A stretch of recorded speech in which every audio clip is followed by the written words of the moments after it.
হাদি এবং তার পরিবারের সদস্যদের কাছে আমরা আসলে ক্ষমা প্রার্থী যে আমরা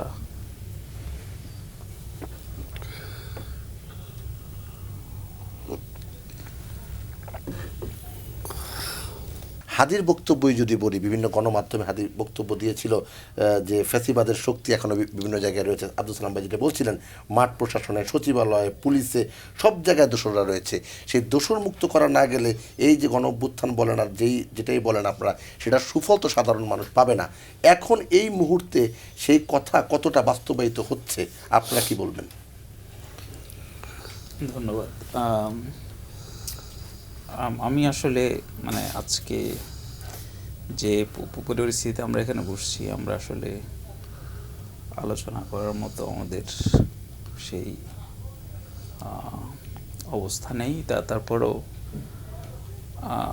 আমি হাদি এবং তার পরিবারের সদস্যদের কাছে আমরা আসলে ক্ষমা প্রার্থী যে আমরা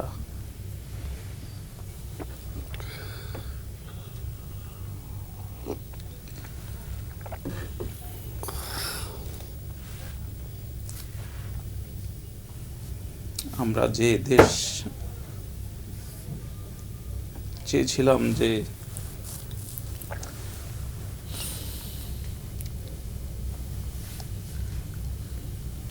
সেটা আমরা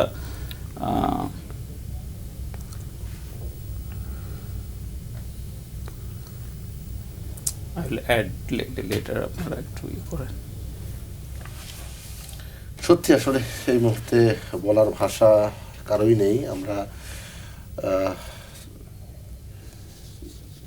জাকারিয়া, সুলতান মোহাম্মদ জাকারিয়া যেখানে বসে বক্তব্য দিতে পারছিলেন না, এই চেয়ারে বসেই সেপ্টেম্বরের 4 তারিখে শরীফ ওসমান বিন হাদি গণতন্ত্রের কথা, মানবাধিকারের কথা, আইনের শাসনের কথা বলছিলেন।